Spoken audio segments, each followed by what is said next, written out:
C'est comme ça qu'évolue le sens occulte. Voilà pourquoi ils ont un degré de développement différent. D'autres sont plus avancés, d'autres sont moins avancés, mais tous, ils servent le diable. Ils ne savent pas. Lucifer se cache. De la même manière qu'il avait séduit Adam et Ève, de la même manière, il continue aussi à séduire les gens. Il va les emmener. Ce n'est pas parce que vous ne faites pas de sacrifices humains, ce n'est pas parce que vous n'ensorcelez pas les gens, ce n'est pas parce que vous avez développé l'amour dans une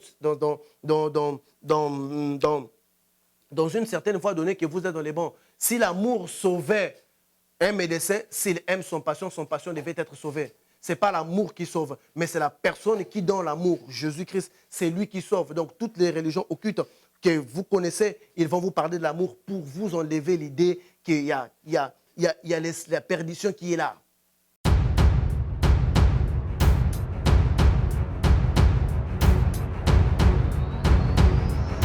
Bonjour, peuple de Dieu. Une fois de plus, bonjour.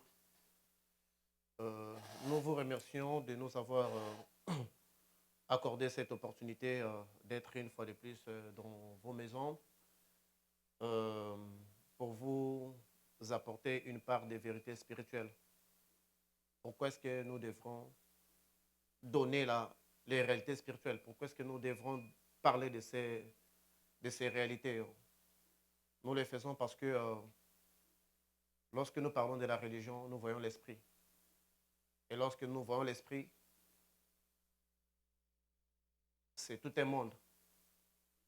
C'est toute une réalité. Aujourd'hui, nous ne pouvons pas parler, nous ne pouvons pas dire que nous évoluons dans le monde spirituel ou nous évoluons spirituellement si nous ne saisissons pas les réalités spirituelles.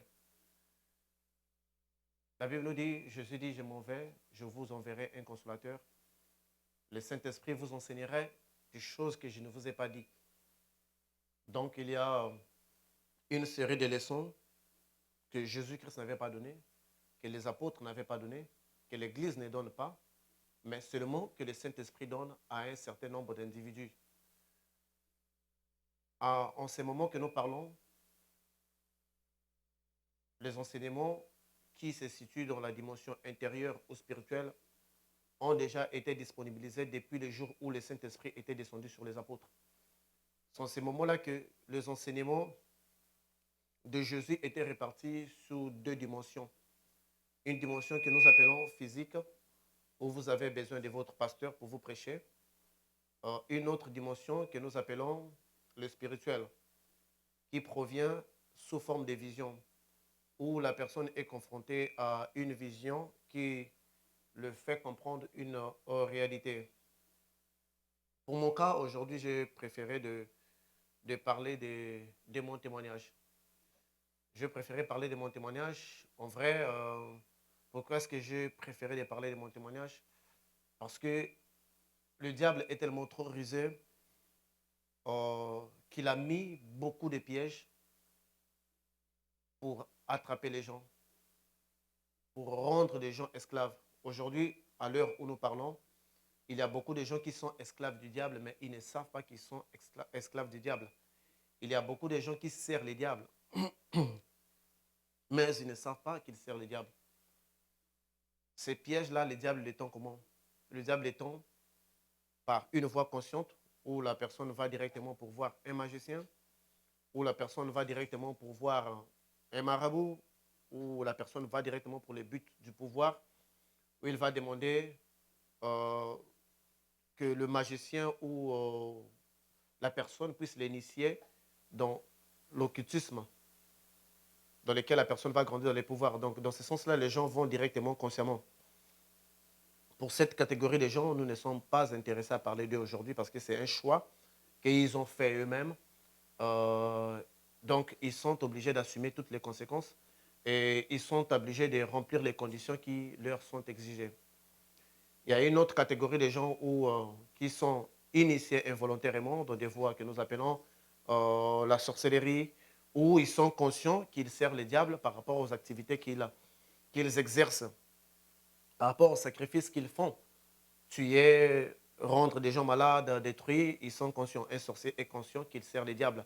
Un sorcier est conscient qu'il est sorcier. Un sorcier est conscient que c'est un agent du diable, il est là pour détruire. Cette catégorie, nous ne nous intéressons pas à ça maintenant. Nous allons nous intéresser à la troisième catégorie que les gens vont directement vers des religions qui sont liées avec les diables. Et la majorité des gens ne savent pas que ces religions sont liées avec les diables. Du fait que dans ces religions-là, on parle de l'amour. Dans ces religions-là, on parle des lois, par exemple, comme la loi du karma, ou cause et effet, action et réaction. Donc, tout ce que vous aurez fait, vous les payez soit dans cette vie ou dans une autre vie, ou ce que vous subissez aujourd'hui, ce sont les conséquences de votre vie antérieure. Donc, le mal que vous avez fait hier dans une autre vie, c'est ce mal que vous payez aujourd'hui. C'est ainsi que les religions occultes se sont organisées pour faire part une vérité, pour faire part à une vérité occulte aux gens. La Bible nous dit que Lucifer se déguise des fois en l'ange des lumières. Donc, il se pourrait qu'on pense que nous avons deux lumières. Nous n'avons pas deux lumières. Nous n'avons qu'une seule lumière. Cette lumière, c'est Jésus. Donc, la lumière qui a été créée, la première lumière que Dieu appela que la lumière soit et la lumière fut, nous l'avions déjà dit que cette lumière n'est pas le soleil, n'est pas la lune, n'est pas les étoiles. La lune et les étoiles furent créées le quatrième jour. La lumière que Dieu avait appelée en premier dans Genèse 1, 3, c'était Jésus-Christ lui-même, car le soleil et la lune étaient créés le quatrième jour. Dans les premiers jours, c'était Jésus qui était venu pour éclairer le monde. Alors, cette lumière est différente de la lumière que nous appelons l'obscurité. L'obscurité aussi est une lumière. Bien autant que les scientifiques n'ont pas encore atteint cette capacité de l'intelligence pour démontrer que l'obscurité est une lumière. L'œil humain ne perçoit que tout ce qui émet une lumière. Tout ce qui vous entoure, votre téléphone, un micro, les habits, les couleurs, ce sont rien que des lumières. Parce que l'œil, pour voir quelque chose, cette chose doit émettre une lumière. Et tout ce qui entoure l'homme, tout ce que nous pouvons voir, la voiture, baffle, tout, et même des ampoules, toute chose émet une lumière, soit forte, soit faible. Alors l'œil permet de voir à partir de cela. Donc l'obscurité aussi, si l'œil humain peut voir l'obscurité, ça veut dire que l'obscurité aussi émet une lumière. Nous pouvons le démontrer, que l'obscurité aussi émet une lumière. Si vous prenez une personne, vous les placez dans un endroit obscur, dès que cette personne va arriver dans l'endroit obscur, cette personne ne verra rien. Après un certain temps, ses yeux vont développer maintenant une capacité, donc ses yeux vont s'habituer avec l'obscurité, donc il peut voir dans l'obscurité. Tout le monde, nous avons déjà eu cette expérience-là où vous êtes dans une chambre, il n'y a plus d'électricité, où vous éteignez la lampe, mais après un certain temps, vos yeux ont développé une capacité pour voir dans l'obscurité. Pourquoi est-ce que vous voyez dans l'obscurité? Parce que l'obscurité est une lumière aussi. Si ce n'était pas une lumière, il serait totalement impossible de pouvoir voir dans l'obscurité. Si nous pouvons voir dans l'obscurité, c'est parce que c'est une lumière. Et lorsqu'une personne reste longtemps dans l'obscurité, si vous l'emmenez à la vraie lumière, donc vous l'exposez à la lumière, cette personne-là va fermer les yeux. Parce que la vraie lumière va lui faire mal aux yeux. La personne ne ferme pas les yeux parce que la personne est la lumière. Non, c'est parce que la personne est restée longtemps dans l'obscurité. Et quand il est arrivé à une vraie lumière, la personne ferme les yeux. Donc, vous devrez lui laisser un temps pour s'habituer avec la vraie lumière. Ainsi, il pourrait voir. Il en est aussi ainsi avec de vérités spirituelles. Donc, il y a certaines personnes qui évoluent dans l'obscurité. Lorsque vous leur présentez la vraie lumière que nous appelons Jésus-Christ de Nazareth, ces gens-là ferment les yeux, pas parce qu'ils détestent Jésus-Christ, mais parce qu'ils sont restés longtemps dans l'obscurité et ils ne pensaient que l'obscurité était la vraie lumière. Tout cela qui évolue dans des sciences occultes que vous connaissez comme Maïkari, Ekonkar, Mormon, Rose-Croix, ces gens-là ne savent pas. Donc, sur 100% de ces gens-là qui évoluent dans ces voies-là, seulement 20% ont soupçonné qu'il y a les diables derrière ça. Donc, c'est pour cette raison, si vous parlez à une personne, par exemple, qui est dans la franc-maçonnerie, il va défendre sa voix, il va dire qu'eux, ils ont les vrais dieux. Si tu parles à quelqu'un qui est dans la Rose-Croix, il va vous dire que c'est eux qui ont fait la réalisation du vrai Jésus. Ne croyez pas, d'abord je vous informe parce que les chrétiens n'ont pas tellement ce genre des informations. Donc, en Rose-Croix, on ne fait pas les sacrifices humains. En Ekankar, on ne fait pas les sacrifices humains. En franc-maçonnerie, on ne fait pas les sacrifices humains. En Maïkari, on ne fait pas les sacrifices humains. Si quelqu'un vous dit qu'il est dans les Kankar, qu'il est dans la Maïkari, qu'il est dans l'église des Mormons, qu'il est dans l'église catholique aussi, parce que l'église catholique aussi est une forme de science occulte. Parce que si vous prenez un bon catholique, si vous lui dites de vous citer 5 choses que l'église catholique qui fait, que cinq choses que l'Église catholique fait, qui se retrouvent dans la Bible, il sera incapable de les faire, de les dire. Même si cette personne a fait 40 ans dans l'Église catholique, même si c'est un prêtre, même si c'est un cardinal, il serait incapable. S'il vous citait quelque chose, vous verrez que la chose est déformée.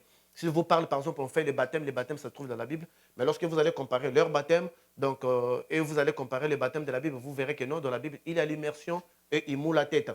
S'il vous dit autre chose qui est dans la Bible, vous verrez dans toutes les choses qu'ils font, c'est toujours déformé. Et vous pouvez même le démontrer, vous verrez qu'il n'y a pas les 5 ministères, il n'y a pas des prophètes, il n'y a pas des apôtres, il n'y a pas... Vous verrez qu'il y a des degrés d'évolution qui n'ont rien à voir avec le christianisme. Mais parce qu'on parle de Jésus dans cette église, les gens croient vraiment être dans le christianisme. Alors si, la Bible nous dit, si nos enseignements ne sont pas fondés sur les enseignements des apôtres, donc autour de Jésus-Christ, sachez-le que nous sommes loin. Alors, aujourd'hui, je m'intéresse à parler à ceux-là qui sont dans la franc-maçonnerie, à ceux-là qui sont dans les cancars, à ceux-là qui sont dans la Rose-Croix, à ceux-là qui sont dans les Maïkari, à ceux-là qui sont dans la scientologie, à ceux-là qui sont dans les différentes voies occultes qu'ils ont choisies volontairement, en ne soupçonnant pas les diables qui est derrière ça. C'est un piège. Donc, je vais aujourd'hui parler à ces personnes-là. Mais je sais que ce sont des personnes intellectuelles parce que parmi ces personnes-là, il y a des docteurs, parmi ces personnes-là, il y a des présidents, parmi ces personnes-là, il y a des ministres, parmi ces personnes-là, il y a des professeurs de l'université, parmi ces personnes-là, il y a des étudiants. Parce que la façon dont les sciences occultes présentent les réalités spirituelles, ça attire des gens qui sont tellement intelligents. Ceci est différent de la sorcellerie. Parce que quand on parle des sciences occultes, on voit les pyramides mystiques. Donc la sorcellerie se trouve au bas niveau, donc qui se situe directement dans les travaux de la magie noire. Donc un sorcier, c'est une personne dépourvue de l'intellect. Un sorcier, c'est une personne qui fait des sacrifices aveugles. Mais pour ceux-là qui vont vers les voies occultes, en tout cas, sur 100%, 20% seulement ont compris qu'il y a les diables derrière ça. 80% sont gardés dans l'ignorance du fait qu'on leur présente d'abord les enseignements exotériques et ils pensent qu'à partir des enseignements exotériques, qu'ils ont déjà abordé les enseignements ésotériques. Dans l'émission passée, nous avions dit qu'il y a les enseignements exotériques, donc avec X, O, et enseignements ésotériques avec S. Donc, les ésotériques avec S, c'est l'aspect confidentiel des enseignements cachés du mysticisme qui ne sont révélés qu'à un petit groupe de gens. Donc, vous pouvez être 1000, seulement parfois 3 personnes ont déclenché ces expériences-là. Donc, la majorité des gens sont limités aux enseignements exotériques, donc avec X, vous pouvez les vérifier même dans les dictionnaires, et qui est donné à la masse des gens. Donc, tous ceux-là qui reçoivent des livres, par exemple, toutes les religions dont je vais les parler, ils reçoivent des livres provenant de l'extérieur dans lesquels ils lisent. Ces personnes-là sont liées seulement à l'aspect confidentiel, à l'aspect ésotérique, donc qui sont les enseignements qui sont divulgués à tout le monde. Mais un grand nombre d'entre eux n'ont pas encore affranchi les enseignements ésotériques et ils ne savent pas dans les voies qu'ils suivent, il y a Satan derrière ça. Je parle à toi qui es en franc-maçonnerie, je parle à toi qui es en écancard, je parle à toi qui es en Rose-Croix, je parle à toi qui es dans l'église des Mormons, je parle à toi qui es dans la scientologie, je parle à toi qui es dans les bouddhismes, je parle à toi qui es dans plusieurs religions que tu crois être plus puissantes. Parce que ces religions, on les présente comment? On les présente comme de vrais dieux qui seront au-dessus de Jésus-Christ de Nazareth. Donc, où on vous présente que Jésus, c'est un faux, c'est juste un maître ascensionné qui n'a pas atteint les buts de sa mission, qui avait violé l'ensemble des lois spirituelles, et pour cette raison qu'il était mort. Alors, on va vous présenter un autre Dieu. Pourquoi? Parce que ces religions déjà existaient dans l'Égypte antique. Lorsque Moïse était allé frapper l'Égypte et toutes ses divinités, alors cette défaite-là, aujourd'hui, dans les temps où nous sommes, ces divinités-là se sont organisées pour réformer encore une force, pour passer à la deuxième bataille. Donc, voilà pourquoi lorsque vous verrez ces religions-là, vous verrez toujours, il y a toujours la pyramide, qui est le symbole égyptien. Bien étant que beaucoup de religions euh, refusent qu'ils ne proviennent pas de l'Égypte, mais vous les verrez toujours dans leur symbole. Donc, je parle à vous, frères, qui sont dans les différentes voies que j'ai expliquées, car quand vous évoluez dans ces voies-là, vous ne pensez pas que le diable est réellement derrière ces voies-là. La manière dont les enseignements sont présentés et la manière dont on vous parle de l'amour, on vous parle du karma, on vous dit de ne pas faire du mal parce que vous allez récolter ce que vous avez semé. On vous parle de l'amour, d'aimer vos prochains. Vous pensez que derrière l'amour et derrière les karmas, Dieu peut y être là. Dieu ne est dans quelque chose si son fils Jésus-Christ de Nazareth est là. Je vais vous parler de ma propre expérience. Comment est-ce que les gens se font piéger? Comment est-ce que les gens sont attirés vers ces voies sans se rendre compte? Si on est peu à ceux dont Dieu fait la grâce de leur ouvrir les yeux, de voir ce qui se cache derrière ces choses-là. Pour vous parler de moi, je suis une personne normale qui est née dans des conditions normales. Je suis un être humain normal. Euh, comment est-ce que je suis arrivé dans les enseignements, à comprendre le fonctionnement des enseignements occultes? Déjà, depuis l'âge de 7 ans, j'avais eu une vision où j'avais vu que j'étais enlevé et j'étais emmené au ciel, où j'ai vu Dieu. À l'époque, je n'avais que 7 ans.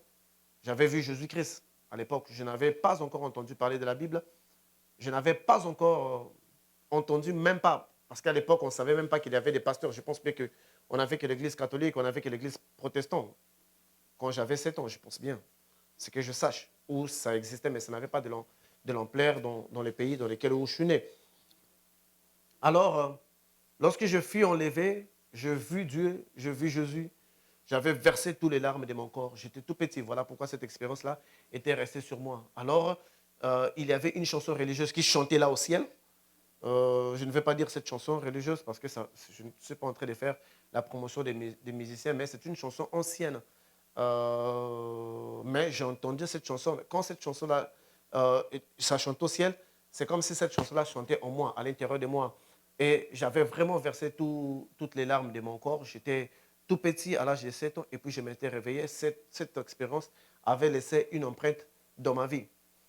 Ne sachant pas que c'était déjà un signe que Dieu avait mis en moi, parce qu'il y a un problème. Si vous attirez les diables dans votre vie, si vous attirez les sorciers, c'est parce que Dieu a mis quelque chose de lui en vous. Et le diable, étant donné un ange qui a servi aux côtés de Dieu, il sait détecter les énergies ou la spiritualité que Dieu place dans tout un chacun. Parce que le diable ne crée pas les êtres humains. Il voit juste cette personne à la capacité, il fait un recrutement.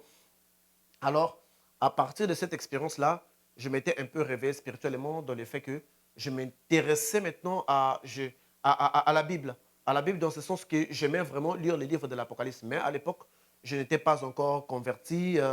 Et puis, lorsque j'ai totalisé 17 ans, c'est en ce moment-là que j'avais croisé maintenant les enseignements chrétiens, donc le réveil, où je fus prêché par un ami de la famille qui venait et j'acceptais Jésus-Christ comme Seigneur et Sauveur. J'ai eu mon baptême comme il se devait. Mais à part le baptême que j'avais eu, j'avais toujours une conception erronée de Dieu. Parce qu'aujourd'hui, l'un des problèmes qui détruit l'Église, l'un des problèmes qui détruit les peuples de Dieu, un grand nombre de peuples de Dieu, ils ont toujours une connaissance erronée. C'est une connaissance qu'un pasteur transmet à ses disciples. Donc, si ce pasteur-là est dans l'erreur, l'erreur-là va passer aux disciples. Alors, les églises aujourd'hui ne sont pas à mesure d'emmener les gens, de les connecter avec la conscience christique, afin que les gens reçoivent eux-mêmes purement des enseignements intérieurs du Saint-Esprit par leurs propres expériences, par des visions, des songes et par plusieurs réalités spirituelles.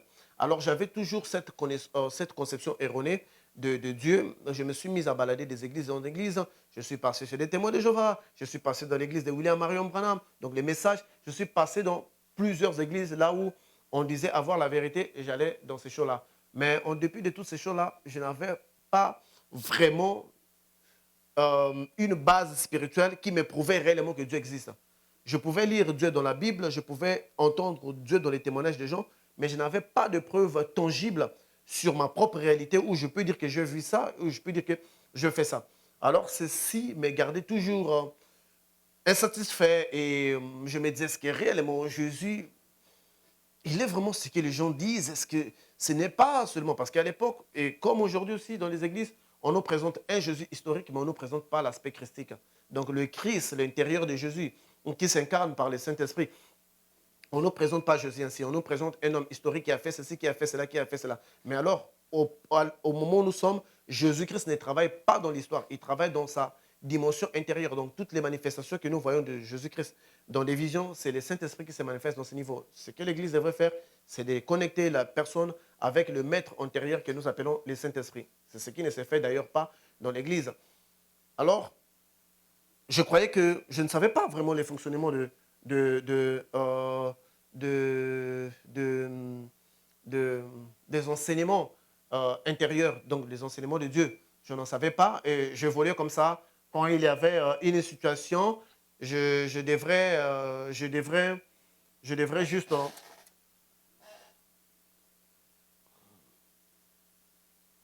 Quand il avait une situation, je prenais Dieu par rapport à mon propre entendement. Je voulais comme ça. Donc, j'allais dans l'église, mais pas un chrétien qui a des expériences. Parce que, en réalité, si vous n'avez pas des expériences spirituelles, aujourd'hui, vous aurez une foi forte, demain, votre foi va baisser. Jusqu'à ce que vous ayez des expériences spirituelles sur des anges, sur les Saint-Esprit, sur des réalités spirituelles. C'est en ces moments-là que votre foi deviendra assidue. C'est en ces moments-là que vous croirez en réalité en Dieu. Je n'avais pas cette expérience-là. Alors, il s'est passé quelque chose où ma mère était gravement tombée malade et que j'aimais vraiment beaucoup ma mère. Et je pense que c'est la première personne que j'ai aimée réellement et j'ai eu un amour très grand pour ma mère. Je n'ai pas aimé une autre personne en plus que ma mère dans ce monde parce que ma mère était toujours présente. C'était une femme qui avait vraiment beaucoup d'amour et c'était une femme qui aidait les gens. Mais elle était catholique, elle ne s'intéressait pas au réveil. Pendant ce temps-là, moi, je m'intéressais déjà au réveil et que je croyais aussi au miracle. Je croyais que Jésus-Christ était puissant, qu'il pouvait faire des choses, qu'il pouvait guérir les gens. J'avais cette conviction-là. Vous pouvez avoir la foi, mais si vous n'avez pas le base spirituel qui régisse un miracle, vous ne ferez pas un miracle. Il n'y aura pas un miracle. Ne croyez pas que tous les chrétiens qui vont à l'église, qui prient et qu'ils ne sont pas exaucés, ils n'ont pas la foi. Parce que quand tu te déplaces chez toi et que tu vas à l'église, ça veut dire que tu crois à un être invisible. Mais on voit que beaucoup de gens qui vont là, ils ne reçoivent toujours pas. Leurs problèmes sont toujours, c'est comme si Dieu ne regarde pas leurs problèmes. Vous voyez? Donc, moi aussi, j'étais comme ça. Lorsque ma mère était tombée malade, alors je me suis mise à prier. En tout cas, j'ai forcé la nature, j'ai prié, j'ai combattu l'esprit de la sorcellerie, l'esprit de la maladie. Je fais tous ces scénarios qu'on nous apprend à l'église des réveils. Je les ai faits. Je ne dis pas que ça ne marche pas. Mais pour moi, ça n'avait pas marché. Je l'ai fait, je priais, je priais, je priais, je priais. La situation de ma mère, la santé de ma mère empirait. Alors, une fois, ma mère était gravement malade. À l'époque, je n'avais pas vraiment une bonne situation économique. J'ai pu réunir tous les fonds que j'ai envoyés pour le traitement de ma mère.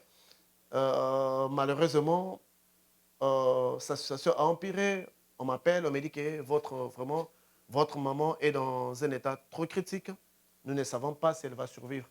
C'était comme si on m'avait poignardé au cœur. Je n'avais jamais senti une telle douleur de toute ma vie. Je ne pouvais pas supporter cela parce que s'il y a quelqu'un que j'aurais souhaité qu'elle puisse rester longtemps dans ce monde, c'est ma mère.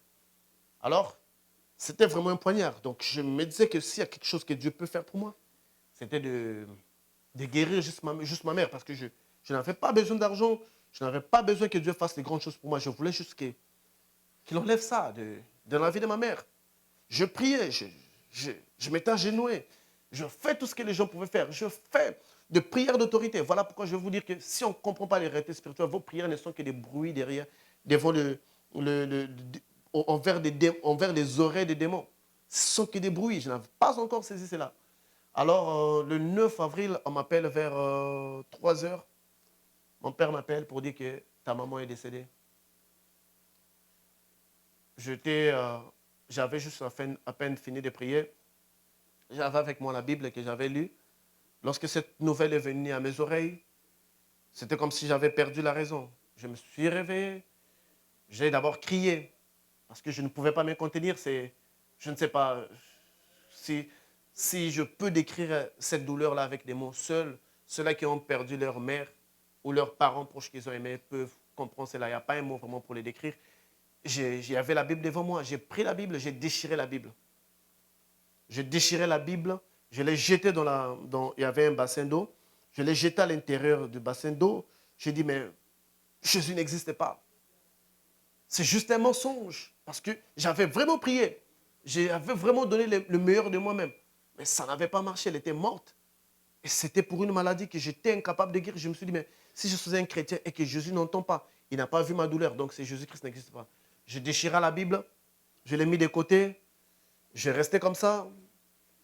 Toute la nuit, le lendemain, j'ai commencé à faire mon deuil. J'étais vraiment dans une douleur. J'ai dit, mais donc, j'étais arrivé à une conclusion de dire que Jésus-Christ n'existe pas.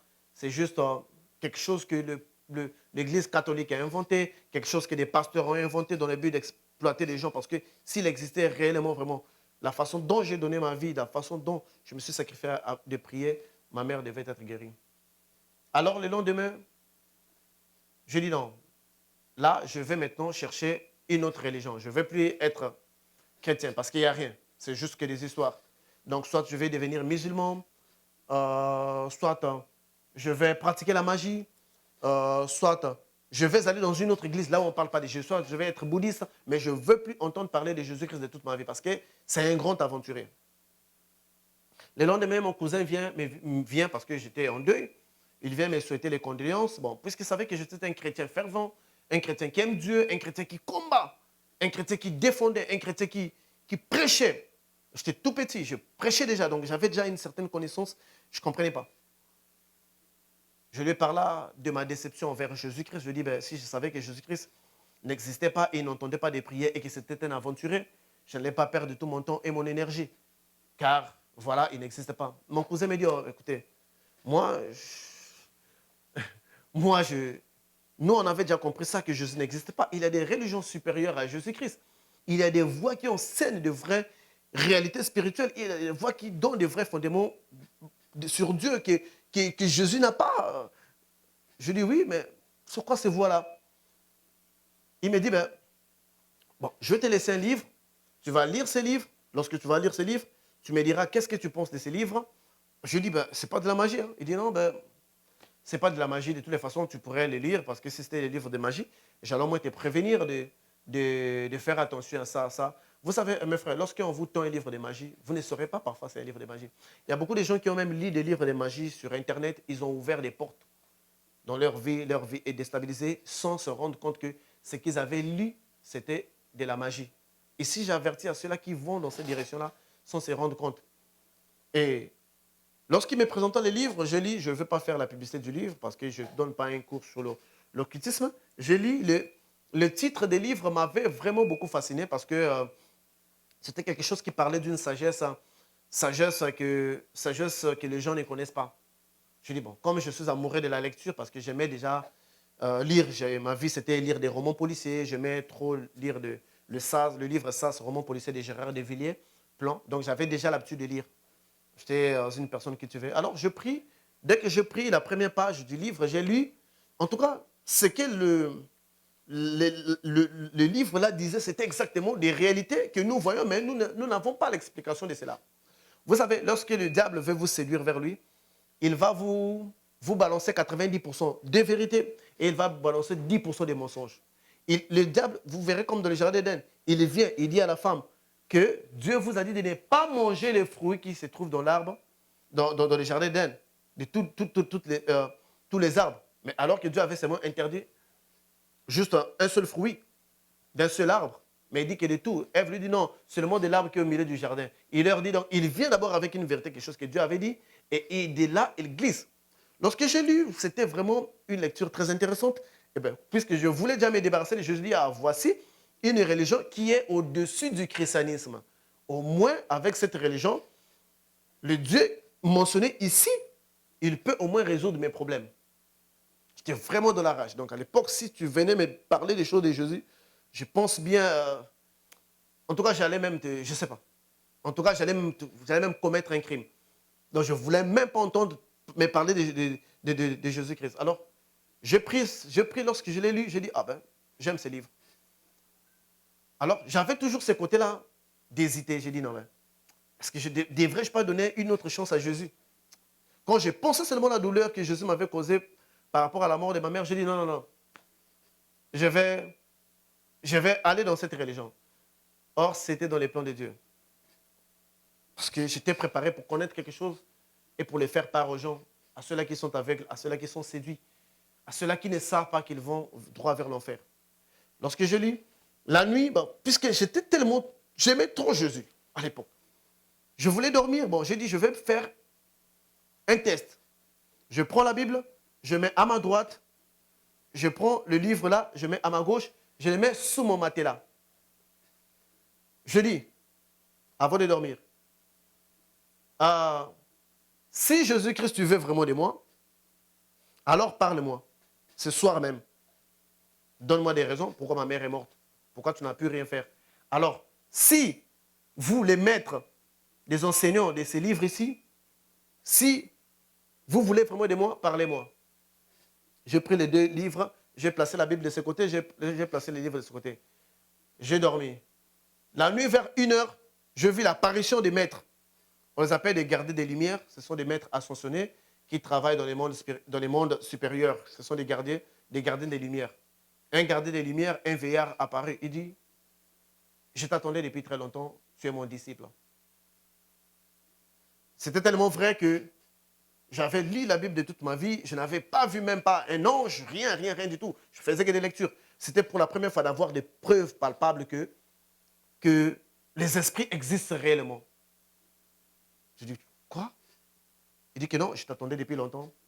Je voulais que tu comprennes que Jésus-Christ est un fou et que je puisse te donner les enseignements, que je puisse te montrer, t'enseigner, t'encadrer. Et puis, plusieurs maîtres apparurent et dirent, nous sommes prêts pour te donner les enseignements, les vrais enseignements sur Dieu, le vrai Dieu. J'ai dit, waouh. Ils sont partis, des bouts de lumière sont restés dans la chambre jusqu'au matin. Alors, je prends les 2 livres, je cours. D'abord, je prends encore le morceau de la Bible qui restait là. Une bonne raison pour les mettre dans la poubelle. Fini. Dans le Jesus. Je cours voir mon cousin là, je lui dis, mais ton Dieu là, c'est vrai. Jésus-Christ, c'est un Tintin. C'est un aventurier. Le premier jour que j'ai lu ce livre, j'ai vu des maîtres. Il était étonné. Il dit, mais moi, ça m'a pris du temps pour voir ces choses-là, jusque-là. Ce que tu as vu, je cherche encore à voir ces choses-là. J'ai vu seulement une partie. Mais comment se fait-il que toi, dès la première lecture, tu as vu déjà ces maîtres-là? Moi aussi, ça m'avait étonné. Alors que, lorsque vous avez un grand don, le diable aussi essaie d'accélérer pour vous mentir, pour vous attirer vers lui. J'ai dit, ah, ok. J'ai dit, mais dans ces livres-là, il y a un exercice spirituel qui est mentionné. Est-ce que je peux le faire? Il dit, bon, à l'allure où toi tu vas déjà, ton contact est tellement trop fort. Mais tu peux les lire, mais il faudrait savoir que notre religion est basée sur les karmas. Tu ne peux pas faire du mal à quelqu'un, parce que tout ce que tu fais, tu vas les récolter. Notre religion est basée sur l'amour. Tu dois faire preuve d'amour, donc tu ne peux rien tuer, même pas un animal, même pas tout ce qui vit. Tu ne peux pas détruire cela. Il faut faire très attention avec cela. Je dis, ah ben c'est bon, on nous parle de l'amour, on nous parle du karma. C'est comme ça que le diable vient. Il ne va pas vous parler de la haine. Surtout si vous n'êtes pas allé chez un magicien, surtout si vous n'êtes pas initié dans des voies, du mysticisme. Quand vous allez dans des religions normales, on va, même en rose croix, on va vous parler de l'amour, on va vous parler du karma. C'est comme ça que le diable séduit les gens. Quand je vis, je dis, bon, de toutes les façons, ce que je voulais, ça est là. Parce qu'ici, au moins, on me dit pas de sacrifier quelqu'un. Ici, au moins, on ne me dit pas de devenir sorcier. Ici, au moins, on ne me parle pas de la magie. On me parle que de vrais maîtres qui sont de vrais gardiens des flammes, qui donnent des enseignements aux gens. Or, dès mon premier contact du livre, je n'étais pas passé par les enseignements exotériques. J'étais passé directement par les enseignements ésotériques, dans l'aspect confidentiel qui est donné à un petit groupe de gens qui sont censés connaître la vérité. Ces privilèges-là, toutes ces faveurs-là, que ces maîtres que nous appelons des gardiens des flammes m'avaient accordé, c'était une voie que Jésus-Christ voulait me faire passer pour comprendre une réalité spirituelle afin de l'exposer au monde. Je vais le premier jour, je m'assois en position de lotus, je fais l'exercice spirituel. Ça m'avait pris, je crois bien, après 4 jours. Je fais l'exercice spirituel. Dès que je le fais, ce maître-là, dire, oh étudiant, tu es préoccupé pour ta mère. Ne t'en fais pas, ta mère a déjà fini son karma. Parce que là, il parle toujours des matières de karma. Ils ont fini, il a déjà fini son karma. Ne t'en fais pas, elle est déjà partie dans son lieu de repos.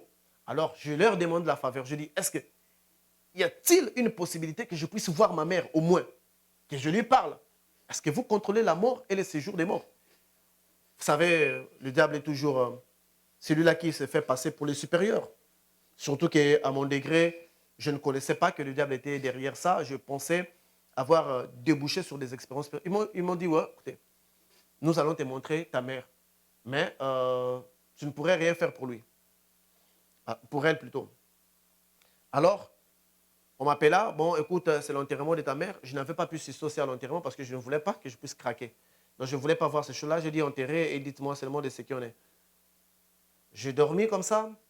Ces maîtres m'ont dit, écoutez, nous allons te voir, nous allons te montrer que nous sommes des vrais maîtres ascensionnés qui donnent de vraies réalités spirituelles, qui donnent de vraies vérités spirituelles. Alors, l'un des maîtres me tient, je vois l'aspect des décors, c'est comme si les rideaux s'ouvrent. On me montre le cercueil de ma mère qui partait pour être enterré. J'étais à... C'était dans une autre ville, moi j'étais dans une autre ville. Je vis ce phénomène-là, il pleuvait pendant que quand je voyais cette vision-là.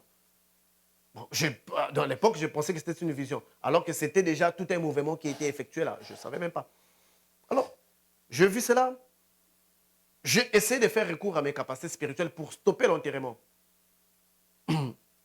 J'ai entendu la voix de ma mère qui me dit, mon fils, ne le fais pas, il faudrait que j'aille, car je suis trop souffert de la maladie, il faudrait que j'aille. J'ai dit, mais je ne peux pas supporter ta père te dit qu'il faudrait que j'aille. Et je l'ai vue, elle était en blouse marron, tacheté et autres. Alors, on l'emmena, on l'enterra, et je me réveille comme son sursaut, je transpirais, je respirais très vite, et je sais de faire un appel là où on enterrait ma mère. On m'a dit que non, ben, on est en train d'enterrer, mais il pleut aussi beaucoup. Il est en train de pleuvoir. Alors, l'expérience était correcte parce que j'avais vu là-bas, il pleuvait. Là où j'étais, il ne pleuvait pas, mais on m'a dit qu'il pleuvait, donc on a eu un petit retard pour aller à l'enterrement. J'ai dit, ah, ok, voici tout ce que je cherche. Ma confiance a grandi envers ces gardiens-là, ces gardiens des flammes. Alors, ce que je dis, vous pouvez évoluer 40 ans, 30 ans dans l'occultisme, vous n'allez jamais parfois flairer cette réalité-là parce que je n'ai pas passé sur les enseignements exotériques, je suis directement passé sur les enseignements ésotériques. Voilà pourquoi ma connaissance sur la matière est tellement trop évoluée que même un maître qui a une voix donnée serait étonné de m'entendre parler. Parce que mon parcours était un peu différent. Alors, lorsque cet enterrement-là s'est fait, dans 2 jours, je fais encore l'exercice spirituel. Je continue maintenant de faire. J'aimais maintenant ça. Je dis, ben, voici la vraie religion. Je commençais déjà à parler aux gens de ça, à tous mes amis. Je leur montrais que voici, il y a une religion qui est supérieure à Jésus-Christ. Déjà, je faisais la promotion de cette religion-là. Certains de mes amis aussi, j'avais aussi reçu des livres. Et puis, j'ai commencé à leur donner. Alors, un autre événement s'est passé. On m'a dit, veux-tu aller visiter ta mère dans les séjours des morts? J'ai dit, quoi? Vous êtes capable d'emmener quelqu'un aller dans les séjours des morts? Ils ont dit, oui, oui, bien sûr, tu peux aller voir quelqu'un, un être que tu aimes, dans les séjours des morts. J'ai dit, mais ça c'est quoi là? Je me suis senti tout d'un coup le plus puissant du monde, parce que je détenais une vérité que des pasteurs n'avaient pas, une vérité que parfois certaines personnes seulement avaient. Donc ça m'a vraiment beaucoup attiré. Je me suis dit, ah, écoutez, ok, je vais voir ma mère. Pendant que je dormais, je fais l'exercice spirituel. Je vis que nous avons traversé beaucoup de couches. Je ne sais pas comment l'expliquer. Nous avons traversé des couches. Nous sommes arrivés quelque part. On me dit, voici ta mère, elle est assise quelque part. Je voyais ma mère, elle était assise le premier jour. Je me suis approché d'elle, je parlais avec elle. Elle m'a dit des choses que je ne connaissais pas et c'était des choses vérifiables. Elle m'a dit des choses sur mon grand frère on trouvait toujours bizarre son comportement. Il est trop violent. C'est notre aîné de la famille, qu'on appelle Americano. Il m'a dit, mais ne t'en fais pas, parce que ton frère, il m'a un peu expliqué des réalités concernant sa vie, pourquoi son attitude est trop violente. Sur ces choses-là, nous, on n'en savait pas, hein, on n'avait rien dit. Lorsque l'expérience a pris fin, je suis revenu. Mais le premier jour, lorsque j'avais vu ma mère dans cet endroit, elle était toujours malade. Elle était toujours maigre.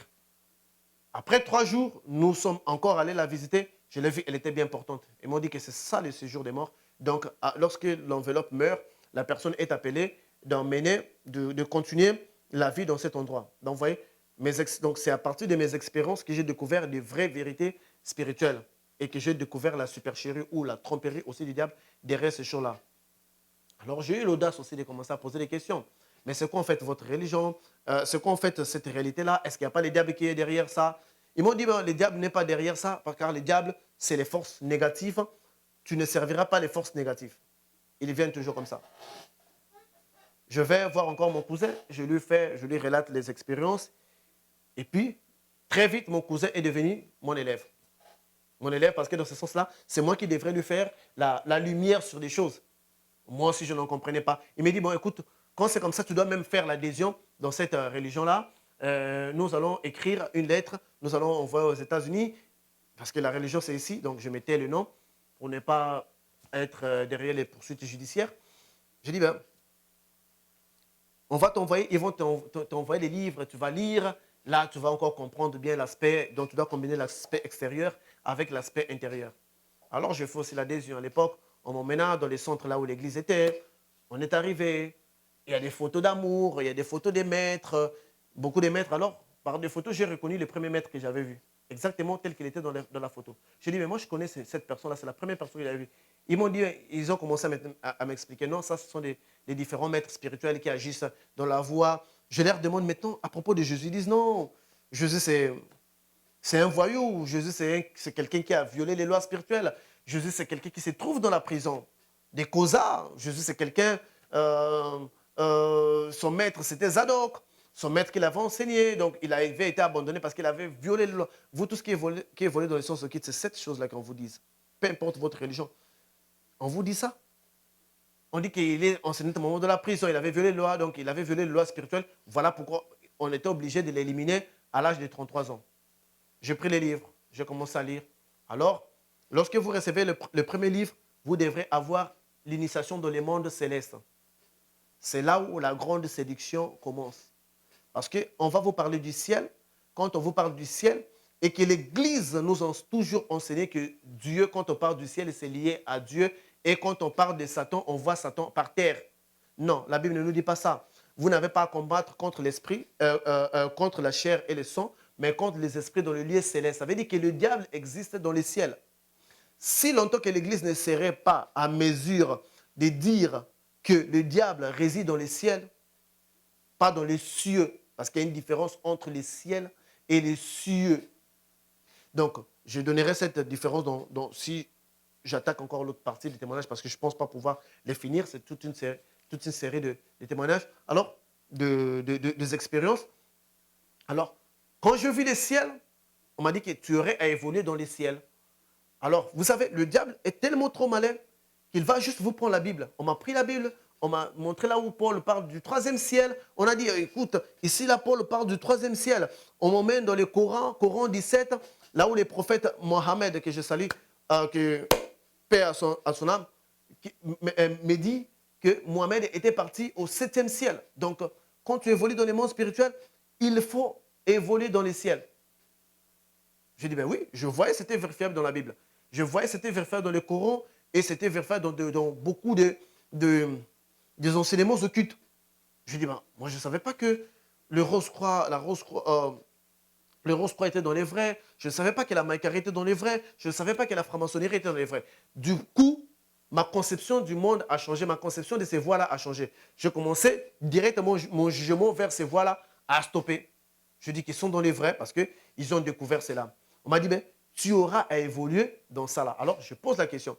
Quelle est maintenant la différence entre la sorcellerie et ça? Il dit non, mais la sorcellerie, c'est quelque chose qui se trouve dans des régions inférieures. C'est quelque chose qui est fait dans lesquels il y a des sacrifices et dans lesquels on doit tuer les gens. Mais ici, ce sont des enseignements spirituels. Donc, du fait que tu ne donnes pas un sacrifice, ça veut dire que ça ne t'enrichit pas.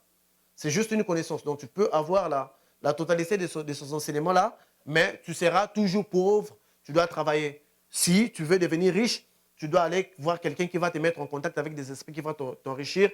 Et ces esprits-là vont te demander de sacrifier des gens. Là, nous, ces maîtres-là, nous, les gardiens des lumières, on ne te conseille pas. Nous ne voulons pas que tu ailles dans cette direction-là. Nous voulons juste que tu acquiers la connaissance. À partir de la connaissance, tu sauras comment maintenant orienter ta vie.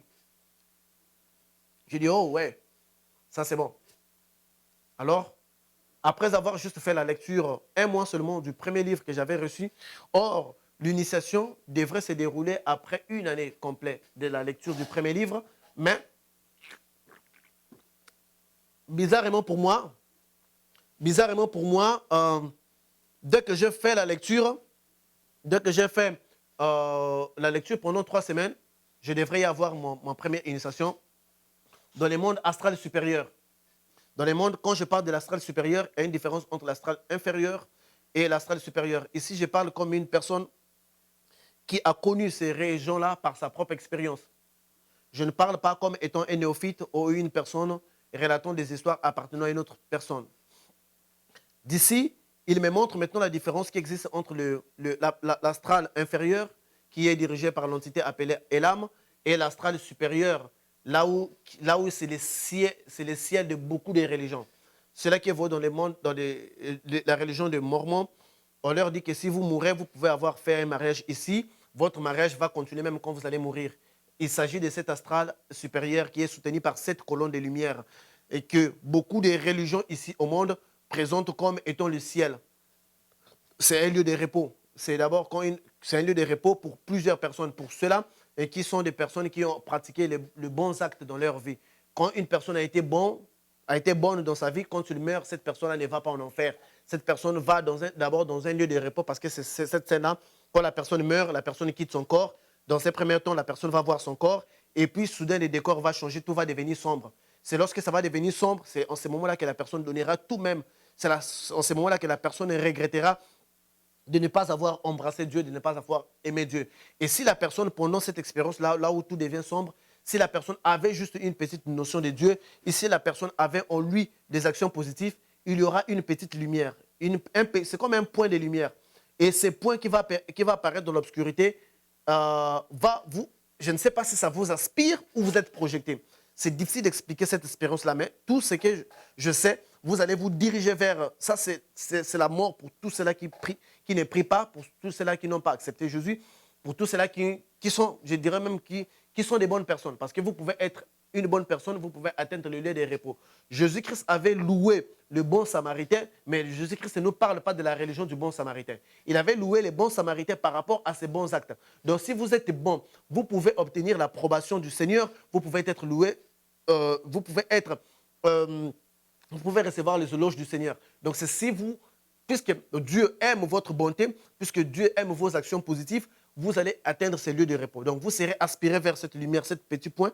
Lorsque vous avancez vers cette lumière-là, puisque cette lumière-là a grandi et vous allez entrer dans un monde de lumière. Donc ce monde de lumière, c'est justement parce que c'est situé dans l'astral supérieur qui est soutenu par cette colonne de lumière. Voilà pourquoi, si vous voyez la majorité des expériences de ceux-là qui ne priaient pas, qui n'avaient pas accepté la religion, ils vont vous relater toujours la même chose. Un couloir. On appelle ça, en somme, un couloir. Beaucoup d'enfants qui les décrivent comme étant un couloir parce qu'ils n'avaient pas accepté Jésus-Christ.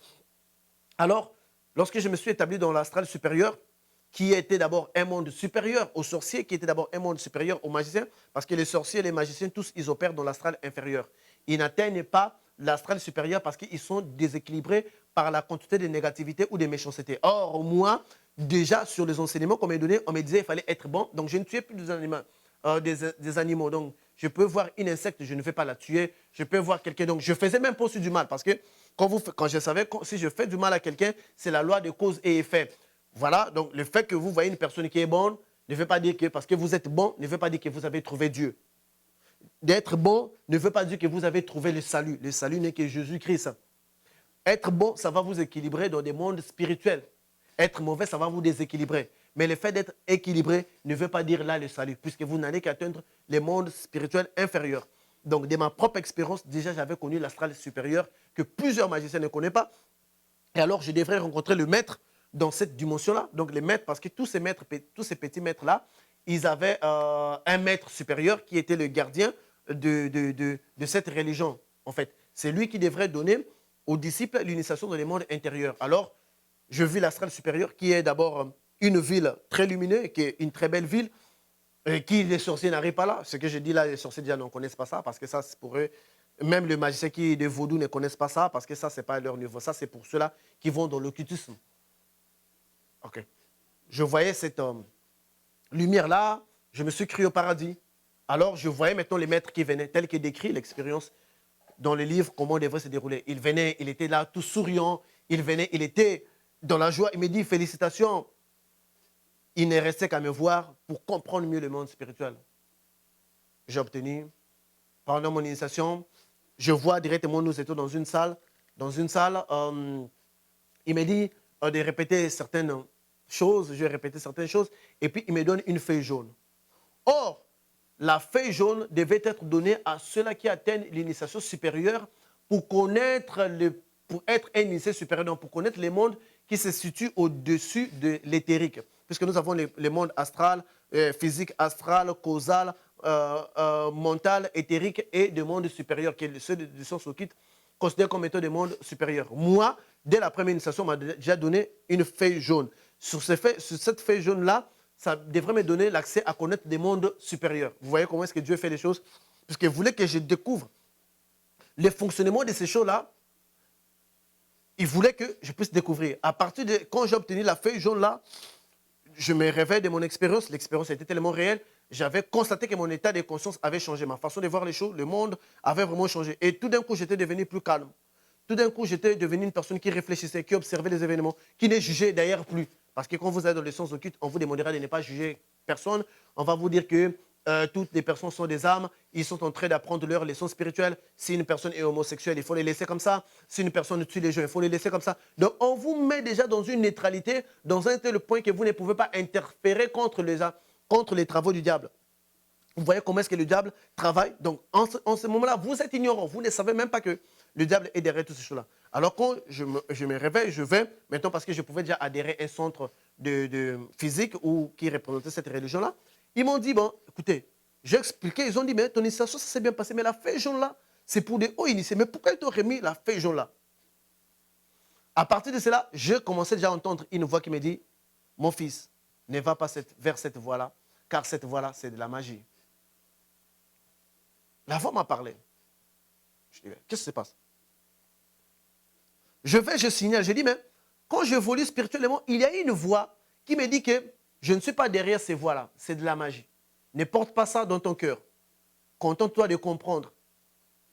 Ils ont dit, mais écoute, ne t'en fais pas. Nous allons rédiger une lettre aux États-Unis où ils vont bloquer cette voix-là ne va plus te parler. C'est seulement la voix de maître qui va te parler. Parce que depuis que tu as eu l'initiation, ça veut dire que tout ton développement spirituel doit être contrôlé que par ces maîtres-là. Donc, tu ne peux pas être fréquenté par d'autres raisons. C'est l'interférence.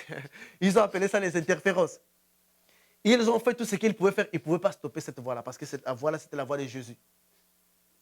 J'ai insulté Jésus. J'ai déchiré la Bible. Je me suis tourné vers d'autres religions. Mais Jésus continuait à m'aimer. Jésus continuait à m'avertir, à me dire. Jésus continuait à m'aimer, à me dire d'être attentive, avec les pièges qui sont là. Vous voyez, bien aimé dans le Seigneur? Il y a des fois, on offense Jésus, il y a des fois, on rejette Jésus, il y a des fois, on le critique, mais son amour est vrai. Cette voix-là me parlait. Ils ont essayé de faire tout ce qu'ils pouvaient faire, ils ne pouvaient pas stopper cette voix-là. C'était la voix de Jésus. Cela d'abord a mis tout ce que ces maîtres spirituels disaient en cause. Je dis, oh, comment est-ce que ces maîtres me disent qu'ils sont une religion supérieure? Comment est-ce que ces maîtres-là me disent que ce sont eux qui sont dans les vrais? Mais ils ne peuvent pas stopper. Et puis cette voix, puisque on essaie de les stopper, cette voix-là s'amplifiait. Je continuais dans mon développement. Puisque j'avais déjà la feuille jaune, ça veut dire que je devrais déjà, spirituellement, physiquement, je n'en avais pas eu, parce que physiquement, je devrais normalement attendre 25 ans, 30 ans, 20 ans pour en avoir. Mais moi, déjà, spirituellement, on avait remis cette feuille jaune-là. Alors, j'avais déjà l'accès, donc je devrais rapidement comprendre le plan qui est après l'astral, donc le plan le plan causal. Le plan causal, c'est dans ces plans-là où il se trouve des archives akashiques. Des archives akashiques, ce sont des archives dans lesquelles où toute votre vie est écrite, où votre passé, et on vous dira que votre vie passée, votre vie antérieure se trouve dans les archives. Donc, vous pouvez les consulter. Vous pouvez faire la lecture des archives akashiques. Tout cela n'est que mensonge.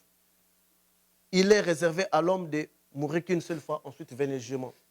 Quand j'ai atteint cette capacité-là, je devrais faire la lecture des livres des archives akashiques qui se trouvent sur ces points-là, non seulement de ma propre vie, mais aussi de la vie des autres personnes. Alors, qu'est-ce qu'en faisant la lecture de ces vies akashiques, qu'est-ce que j'ai trouvé? Quand je lis dans mes vies passées, je vis que dans une vie antérieure, j'étais David. Vous voyez comment est-ce que les gens blaguent avec les gens? Les diables blaguent avec les gens. Je regarde maintenant, c'est comme des films. Quand vous tombez sur l'archive, ça vous projette le film de votre vie. Alors, dans ce film-là, je voyais que j'étais David de la Bible. Vous voyez comment est-ce que les diables vous donnent des fausses informations pour vous emmener à croire en lui, pour vous emmener à croire que vous êtes super homme. Et quand tu vas vous poser contre Dieu, vous n'aurez plus peur de Dieu. Vous allez blasphémer. Dieu va vous détruire. Je vis que j'étais David, je tirais des flèches et mon fils Absalom allait chercher des flèches pour moi et les ramenait. On me dit, tu vois, dans une vie passée, tu étais déjà David. J'ai balancé plusieurs de mes vies passées. Je vis d'autres vies, j'étais une femme, d'autres vies, j'étais un homme, j'étais riche, j'étais pauvre, j'étais mendiant. Beaucoup de choses qu'on enseigne dans la loi du karma, dans des vies passées. Je les ai vues. Je vous l'ai dit, vous qui êtes dans ça, c'est du mensonge. Le diable blague avec vous. Le diable est capable de monter un scénario supérieur à celui de Hollywood, de mettre en place des effets spéciaux. Aujourd'hui, les films se déroulent dans Hollywood. Les gens sont dans une salle. Et quand vous suivez les films, vous avez l'impression que les gens étaient dehors, des immeubles qui se cachent. Tout cela, ce ne sont que des illusions. Le diable est à mesure de monter des illusions juste pour vous séduire. Lorsque j'ai vu mes vies passées, lorsque j'ai vu j'étais David, ils m'ont dit, voilà, puisque tu es David, tu as toujours été préféré par Dieu, voilà pourquoi nous venons vers toi, voilà pourquoi nous voulons que tu découvres. Ensemble, dans le monde causal, c'est comme ça. Donc, quand vous êtes devant un faux prophète, s'il doit faire si vous remarquez, si une personne vous donne une prophétie sur votre passé, ce n'est pas forcément un prophète. S'il vous donne une prophétie sur votre présent, ce n'est pas forcément un prophète. Parce qu'un prophète peut lire un faux prophète peut lire dans les archives akashiques. Pour confirmer un vrai prophète, il doit vous donner un signe du futur, car Dieu seul peut voir les futurs. Le roi Samuel dit à Saoul, il lui relate son passé, parce que le roi Saoul avait perdu sa brebis, il était allé chercher, il s'est rencontré avec le prophète Samuel, qui lui dit que non, c'était une rencontre que Dieu avait créée. Le prophète Samuel lui dit, c'est la raison pour laquelle le roi Saoul était venu, c'est dans la Bible cette histoire, et il lui dit que tu es en train de chercher ta brebis, et il dit que tu la retrouveras à tel endroit. Mais quand tu iras, tu verras des personnes qui se promènent avec la cruche, ils diront quelque chose. Donc, il lui a donné aussi des signes du futur. Un vrai prophète, c'est lui qui te donne les signes du futur.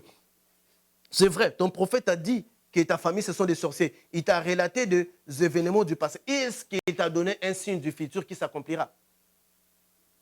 Si longtemps que tu n'auras pas un signe, la Bible nous dit ne donnez pas foi à toute prophétie, à tout esprit. Donc, la prophétie doit être en observation. Quand des événements s'accomplissent, c'est en ce moment-là que vous donnerez crédit à un prophète par rapport aux événements qui s'accompliront et non par rapport au passé. Parce que je connais ces dimensions-là, je l'ai vécu, je vis des choses et j'ai évolué dans cette dimension-là.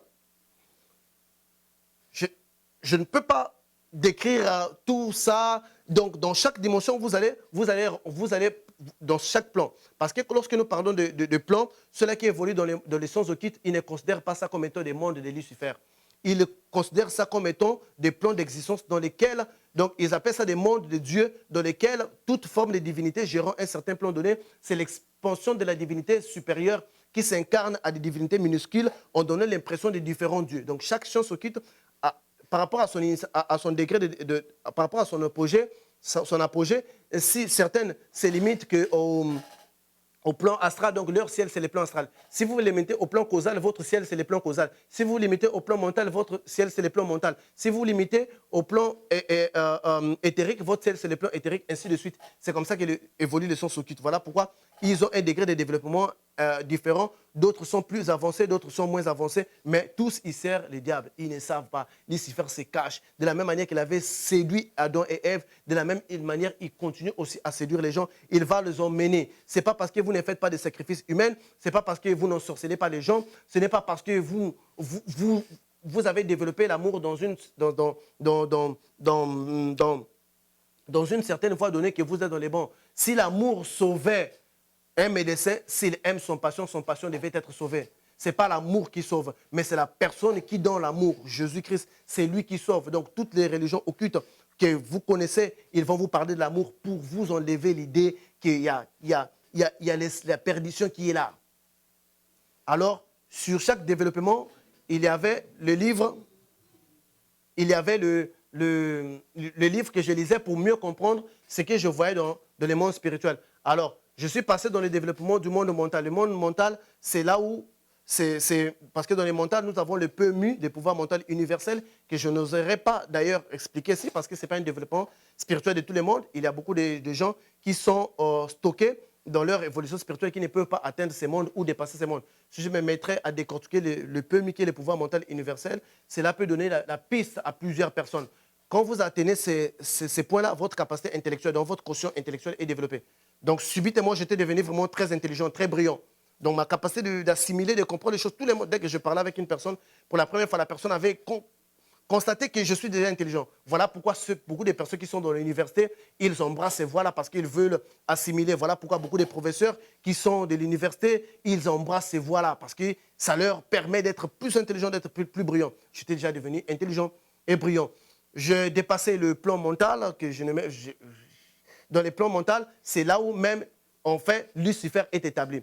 C'est là où, en fait, on va vous dire, bon, écoutez, c'est lui qu'on connaît, qu'on appelle Lucifer, le diable, il réside dans les plans mentaux. On va vous donner plusieurs noms. On va vous donner les Kal Niranja, on va vous donner Lucifer, on va vous donner Belzéboul, on va vous donner Iblis, on va vous donner plusieurs noms. Iblis. On va vous donner plusieurs noms pour cette entité-là. On va vous dire que c'est ici. Ça, attention, c'est lui qui vous représente les mondes, celui qui vous représente les mâles, c'est lui les diables, et de l'autre côté, c'est Dieu. Donc, vous devrez dépasser son monde pour atteindre les mondes de Dieu. C'est comme ça qu'on vous montre. Alors, en dépassant, puisque j'avais déjà la feuille jaune qui devrait m'établir dans les mondes supérieurs, là, que je cite, ce sont normalement, dans les sens de qui c'est considéré comme le monde inférieur. En dépassant, j'ai atteint le monde éthérique. Le monde éthérique, c'est le monde de l'intuition. J'avais déjà une intuition développée. Quand quelque chose arrivait, je pouvais être quelque part, je l'ai constaté. Et à l'époque, je vivais avec la mère de mon enfant. Et il y a des choses qu'elle faisait, je lui disais qu'en sortant, toi, tu as fait ça, ça, ça, tu as parlé avec ça, ça, tu as fait ça. Je lui disais des choses comme étant un prophète. Si quelque chose devrait arriver, je sentais. Dans la dimension éthérique que nous appelons, c'est lié avec l'intuition de la personne. Par exemple, si vous êtes ici, aux États-Unis d'Amérique, quelqu'un de votre famille meurt, on ne vous a pas appelé, mais vous pressentez qu'il y a quelque chose. C'est ce qu'on appelle éthérique. C'est dans cette dimension-là qui développe la capacité extérieure. Alors, subitement, après quelques états, ça m'a pris presque 5 ans. 5 ans tous les parcours. Aujourd'hui, je suis en train de donner, en gros, ce que c'est, pour vous donner une idée. Et puis, dans le témoignage prochain, je vais entrer maintenant en détail pour décrire monde par monde ce qui se passe, comment est-ce qu'il séduit les gens. Alors, quand j'ai dépassé cette dimension éthérique de l'intuition, alors j'ai atteint maintenant ce qu'on appelle les mondes de lumière, qu'on appelle l'Atmalok, qui est d'ailleurs pas connu par beaucoup de gens qui vont de l'occultisme, même qui vont de la franc-maçonnerie, parce que là, c'est déjà un niveau. Dans la franc-maçonnerie, vous pouvez atteindre cette dimension-là quand vous êtes dans la 30e initiation, parce que c'est dans les sciences occultes, on a 5 sauts cosmiques de l'opération crépuscule, dans lesquels, donc là, déjà, vous atteignez déjà votre 3e saut, que beaucoup de gens n'atteignent pas. Alors, quand je suis arrivé à cette dimension-là, je pouvais maintenant voir, parce qu'à chaque dimension que vous passez, ceux qu'on considère Dieu, de Zeus, tous ces-là, des Poséidon, toutes ces divinités-là que vous connaissez, vous allez les connaître, vous allez faire leur connaissance. Donc vous allez voir même que la mythologie était des réalités, était des dieux qu'ils ont, toutes ces choses-là. Alors quand j'atteins à cette dimension-là, c'était déjà pour eux, c'était déjà une dimension très supérieure où je pouvais déjà comprendre que non, dans tel endroit, il y aura tsunami, dans tel endroit, il y aura tremblement de terre. C'est comme ça. Donc, en cette dimension-là, on appelle ça l'Atmalok, puisque le dirigeant de cette dimension-là, on l'appelle Satnam. Satnam, c'est une divinité, c'est l'expansion de la conscience divine, donc de Dieu des sens ésotériques, qui n'est rien d'autre que les diables qui se cachent derrière là pour séduire. Aujourd'hui, plus de 20 millions de gens sont dans les différentes voies occultes, dans les voies. Et quand vous évoluez, on va vous démontrer que Jésus est rien. J'ai atteint ce niveau-là. Lorsque j'atteins ce niveau-là de développement, et déjà, quand vous atteignez à ce stade-là, vous êtes à mesure déjà de faire les voyages de l'âme. Parce qu'à ce point-là, vous les faites du voyage de l'âme. Le voyage de l'âme, c'est différent de la projection astrale. Les sorciers font la projection astrale. Les magiciens font la projection astrale. Des maîtres ascensionnés, ce sont eux qui utilisent le voyage de l'âme. Le voyage de l'âme, c'est l'expansion de la conscience vers les dimensions supérieures. Des termes-là, vraiment, ceux-là qui ne connaissent rien sont déjà perdus. Parce qu'à ce moment-là, votre déplacement est à 80 000 km par seconde, qui est différent du voyage astral qui est à 80 km par seconde. Donc, à ce point-là, l'âme a 3 attributs, être, connaître et voir. Et à ce point-là, l'âme voit à un degré de 360 degrés. Donc, à ce point-là, l'âme connaît tout. L'âme sait, l'âme est, et l'âme être, connaître, voir. Et l'âme voit tout. À ce point-là, toute chose que vous allez vouloir voir quand vous êtes à ce point-là, vous pouvez l'avoir. Donc, vous avez l'impression que vous avez gagné un grand pouvoir. Alors, il était maintenant question d'affranchir d'autres étapes pour arriver à un degré plus supérieur. Bien étant que donc, physiquement, je n'étais pas encore atteint ce niveau-là par rapport à ceux-là qui étaient là. Mais puisque j'avais déjà abordé les enseignements ésotériques, je devrais maintenant continuer. Alors, la voix qui me parlait, que mon fils, cette voix n'est pas ma voix, c'était la voix de Jésus. Cette voix s'est amplifiée encore plus. Ben, comme moi, je voyais qu'il n'y avait pas de sacrifice humain, on me prêchait l'amour, on me parlait du karma, je commençais aussi à emmener beaucoup de gens dans cette voie-là. En tout cas, j'avais emmené beaucoup de gens. Une fois, pendant que je comprenais, pendant que je traversais le monde spirituel, je vais décrire l'expérience, puisque j'ai dit mon expérience avec Jésus, donc je vais directement sauter pour parler de l'expérience avec Jésus, et puis je vais revenir pour donner plus de détails sur les mondes supérieurs qui sont au-dessus. Alors, une fois, je devais être censé d'aller visiter les mondes supérieurs, ces jours-là, des maîtres que je considérais qui étaient des maîtres supérieurs du monde, qui étaient supérieurs à Jésus, étaient venus me prendre dans le biais du voyage du voyage de l'âme pour aller, je ne sais pas qu'est-ce qu'on devrait aller faire. Alors ces jours-là, nous partions, nous avons traversé toutes les régions inférieures, nous avons traversé là où la sorcellerie se limite, nous avons traversé là où la magie noire, rouge se limite, parce que dans le monde supérieur, c'est la loi des dualités. Pour s'équilibrer dans le monde supérieur, occulte, il faudrait seulement faire preuve d'amour. Voilà pourquoi vous verrez qu'un moine est humble, un moine marche doucement, il n'insiste personne, il respecte tout le monde. Ça c'est la piété, ne vous emmène pas vers Jésus. C'est le sang de Jésus-Christ qui sauve. Alors, ce jour que nous montions, ce jour-là, la voix qui me parlait, j'ai senti une lumière qui traversait le cosmos à la vitesse de l'éclair. Lorsque cette lumière s'est établie devant nous, tous les maîtres qui étaient là, ils étaient près de 972 maîtres que je considérais que les sciences occultes considèrent comme étant des grands maîtres qui sont supérieurs à Jésus. Tous, ils ont fui. Tous, ils ont fui devant l'homme de la Galilée, devant le roi des rois, devant le Seigneur des seigneurs, parce qu'il était temps de stopper maintenant des choses afin de m'emmener à révéler ce que j'avais compris et ce qui séduisait beaucoup de gens. Alors, lorsque Jésus est apparu, cette lumière-là, ça s'est matérialisé pour la première fois. Je vis que cette lumière-là, c'était Jésus. De ma bouche, je dis, « Ah Seigneur, que veux-tu de moi ?» Toute langue confessera que Jésus-Christ est Seigneur, ça c'est vrai. Je l'avais confessé pendant que moi, je volais dans d'autres voies. Je dis, « Seigneur, que veux-tu de moi ?» Je l'ai appelé Seigneur. Je ne l'avais pas connu, je ne l'avais pas vu dans des expériences auparavant. Il m'a dit, « Rentre. Au moment opportun, je viendrai. » Quand ces esprits-là quittaient, ils avaient lancé une lumière bleue. Parce que c'est là qui évolue dans les sciences occultes. On leur présente très souvent la lumière bleue. Alors cette lumière-là, c'est une force et une énergie qui s'installe en vous, qui va vous permettre de réaliser de grandes choses spirituelles, au niveau spirituel. Alors cette lumière-là a commencé à étouffer mon cœur. Je n'arrivais pas à respirer. Le Seigneur a extrait toute la lumière. Je vis la lumière qui sortait de moi. J'ai repris la respiration. Il m'a dit, entre, rentre. J'ai dit, comment je vais rentrer? Où suis-je? Il dit, rentre. Soudain, je me voyais tourner en spirale dans les courants centrales spirituels. Je redescendais. C'est là où je m'étais rendu compte que les expériences, ça se faisait loin de mon corps.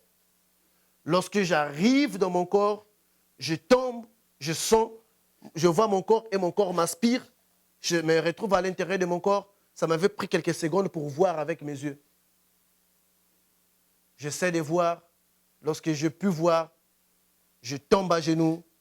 Je dis, Seigneur, tu es le roi des rois, le Seigneur des seigneurs. Tu es au-dessus de toutes choses, car les esprits qui se proclamaient être supérieurs ont fui devant toi. Je fais ma première prière. Lorsque je fais ma première prière, à l'époque, comme j'habitais avec une femme, la nuit, je faisais les exercices spirituels. Et le matin, lorsque je me réveillais, j'étais à genoux. Je priais le Seigneur Jésus-Christ. Elle ne pouvait pas comprendre ces phénomènes-là.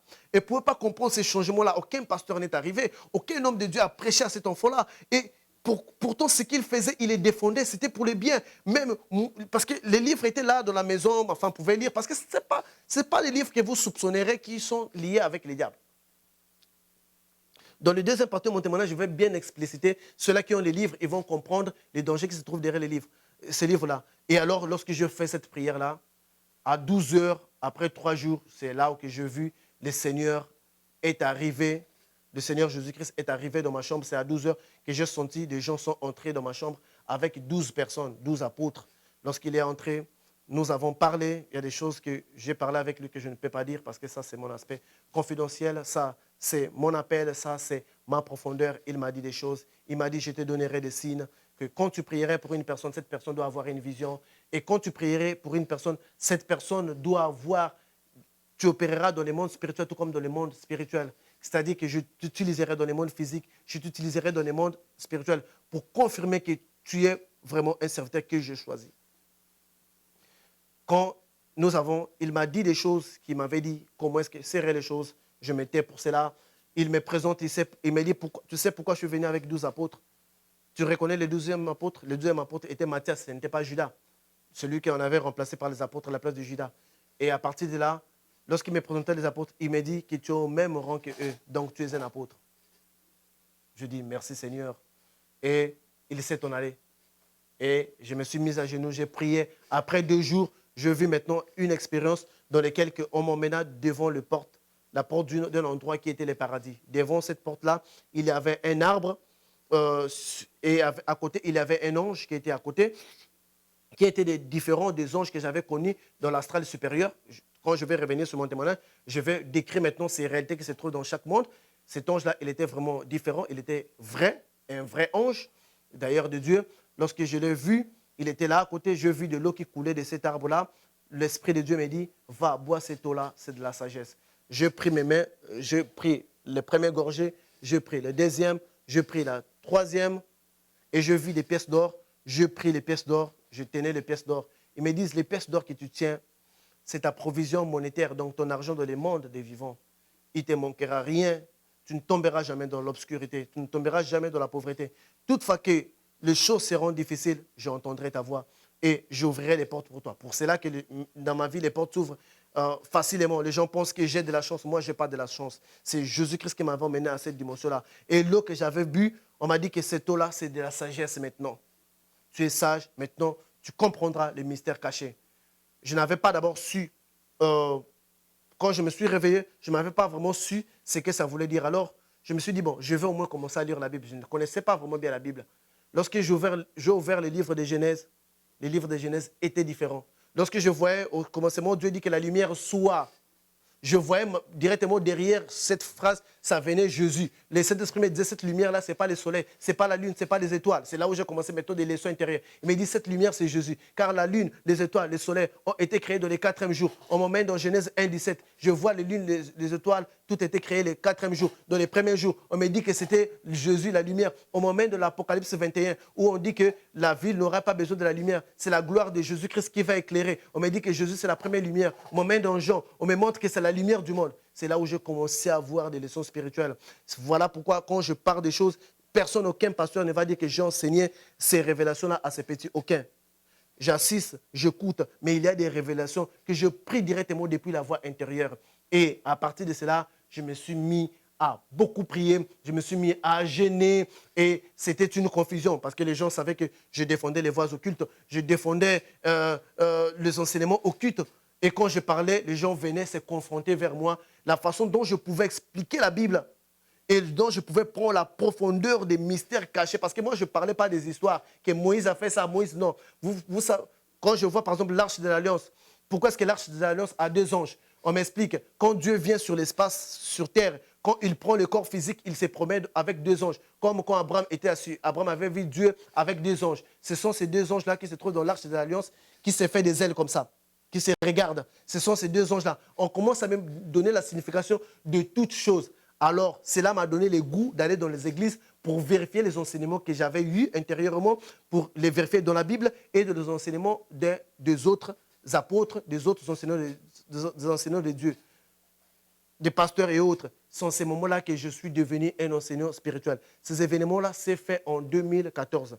J'ai sauté, j'ai donné un bref aperçu de comment est-ce que je suis parvenu à cette connaissance. Donc, quand j'ai demandé la question, montrez-moi sur les sirènes. On va vous montrer dans une vision une reine qui est assise. On vous montre les royaumes des eaux, comment ça se compose. Et on m'a dit que voici, tu as reçu la part. Va, révèle aux gens ce qui les séduit. Va, interpelle les gens. Montre-le que ce qu'ils suivent derrière ça, il y a l'occultisme. Derrière ça, il y a les diables qui ne reste pas séduit du fait qu'il n'y a pas de sacrifice humain, du fait qu'il ne tue pas, du fait qu'il n'y a pas la sorcellerie derrière ça, mais il y a le diable qui est derrière ça. C'est de cette intelligence que le diable avait dit à Ève, si vous en mangez les fruits de cet arbre, votre intelligence s'ouvrira. C'est cette même intelligence-là que le diable emmenait derrière les voies occultes, que vous ne soupçonnez pas que le Lucifer, il est là derrière. Ça, je vous parle de ma propre expérience. Donc, quand je vais revenir sur le témoignage numéro 2, parce que comme je parlais de délivrance, je devrais d'abord aussi parler de ma propre délivrance et de mon propre témoignage. Quand je vais revenir sur l'étape numéro 2, je vais prendre les différents mondes, dont sa profondeur, leur rôle sur l'humanité, pour interpeller ceux-là qui évoluent dans ces mondes-là, qui pensent trouver un Dieu supérieur à Jésus. Il n'y a pas un Dieu supérieur à Jésus. J'ai connu les gardiens des Lumières. J'ai connu la conscience, la perfection de la conscience suprême de l'occultisme, ce qu'on appelle le Dieu tout-puissant. Ce n'est pas Dieu. Les 7 mondes occultes se situent après les vrais mondes de Dieu. Donc, quand les anges viennent dans notre monde, ils doivent traverser ces mondes-là. Voilà pourquoi, dans le livre de Daniel, le roi des Perses, donc les forces spirituelles, ils avaient arrêté l'ange qui venait apporter le message à Daniel. Il était resté 21 jours. Donc, j'expliquerai tout cela. Je vais donner cette relation-là. Je vais décrire. Je vous interpelle, vous, frères, qui évoluez dans les sciences occultes. Il y a quelque chose. Vous qui évoluez dans les cancars, vous qui évoluez dans la franc-maçonnerie, vous qui évoluez dans la Rose-Croix, il y a quelque chose derrière ça. On vous trompe par le karma, on vous trompe par l'amour, on vous trompe par beaucoup de principes que vous devez respecter de la nature. Mais derrière tout ça, c'est quelque chose, c'est un fruit que le diable vous donne, qui est la mort. Ces fruits-là, en les regardant, cela plaît. En ayant des expériences, cela plaît. Ça vous emmène à une dimension et on va vous emmener à un certain degré de l'incrédulité. Quand je vais revenir sur mon témoignage, donc, vous allez comprendre quand est-ce que la personne devient incrédule, quand est-ce qu'on va commencer à normaliser la présence de Lucifer et l'ensemble des choses, des événements que j'ai constatés qui n'étaient pas en compatibilité, que beaucoup n'ont pas d'ailleurs cette chose de comprendre. Donc, moi, votre frère, je suis passé par ces chemins de séduction, croyant avoir trouvé. Mais aujourd'hui, il y a beaucoup de pasteurs, même des hommes de Dieu, dans l'Église qui servent ces entités-là. Quand vous entendrez, je le dis bien, un pasteur qui parle du ministère des anges, il sert les anges dessus. S'il y a un pasteur qui parle du ministère des anges, qu'il vienne, je vais lui démontrer que le ministère des anges, c'est du satanisme et je vais entrer dans la profondeur. Toi qui invoques les anges, un vrai ange de Dieu, on ne peut pas l'envoyer. Un vrai ange de Dieu ne viendra pas avec ton programme. C'est Dieu qui l'envoie. Quand l'ange venait vers Abraham, même les puissants Abraham tombaient parce que cela n'était pas dans son programme. Toi, un pasteur qui envoie un ange, va faire ça pour moi, ce n'est pas un ange, c'est un démon. Je vais vous parler des gardiens des flammes, je vais vous parler de la légion angélique, je vais vous parler des esprits planétaires, je vais vous parler de tout cela parce que je les ai compris par ma propre expérience afin de se retirer des gens qui évoluent dans cette voie-là. Je suis votre frère. Ce que je vais révéler, je sais que ça va choquer beaucoup de gens du fait qu'ils croient être dans la vérité. Mais moi, je n'ai peur de personne. Est-ce que quand vous regardez dans mes yeux, vous voyez que j'ai peur? Je n'ai pas peur parce que celui qui me tient, celui qui me soutient est supérieur. Celui qui me tient, il m'a démontré sa force. Voilà pourquoi quand je parle ici, aucun magicien ne serait capable de freiner ma route. Aucun magicien ne serait capable d'envoyer des foudres. Vous pouvez venir avant moi. Le studio, c'est pour tout le monde. Faites vos magies. Faites tout ce que vous pouvez faire. Vous pouvez même ensorceler des chaises. Quand moi, je viendrai m'asseoir ici, cela sera nul et sans effet parce que c'est Jésus. Je l'ai expérimenté avec ma propre expérience. Aucun pasteur dans ce monde est venu me presser Jésus. Je l'ai vu avec ma propre expérience. Dans la prochaine étape, je vais entrer en profondeur. Je vais expliquer ce qui se passe dans ces mondes-là. Je ne vais pas parler de la sorcellerie parce que je ne connais pas la sorcellerie. Je ne connais pas comment on tue les gens. Je ne connais pas comment on mange les gens, comment on danse nu. Mais j'ai été séduit par ce qui séduit la majorité des gens. Ce qu'on croit être juste, ce qu'on croit être des divinités, ce qu'on croit être la perfection, qui séduit la majorité des intellectuels, étudiants et autres. C'est ce que je veux vous emmener à comprendre. Vous qui êtes évolué même dans la franc-maçonnerie, je vais vous donner des détails qui vont vous faire réfléchir. Mais une fois que vous aurez entendu cette vérité-là qui provient de ma bouche, si vous persistez dans cette voie-là, sachez que c'est votre perdition. Moi, votre frère, Dieu m'a permis d'aller comme il avait permis à Lazare d'aller dans les séjours des morts pour comprendre ce qui se passe. Je suis allé et j'ai vu pour venir vous les révéler. Je vais vous dire ce qui se trouve à des étapes supérieures. Que mon temps est à la fin, que Dieu du ciel vous bénisse. C'était juste pour vous donner une image de ce que je suis et d'où je tire toutes ces connaissances que là je vous les décris. Que l'Éternel Dieu Tout-Puissant vous bénisse. Je suis un ambassadeur de Christ je vais dire ce que j'ai à dire. Aucune force de l'obscurité ne peut m'arrêter parce que j'avais déjà vu toutes ces forces-là fuir devant Jésus-Christ de Nazareth. Donc, que Dieu vous bénisse. Passez un excellent week-end.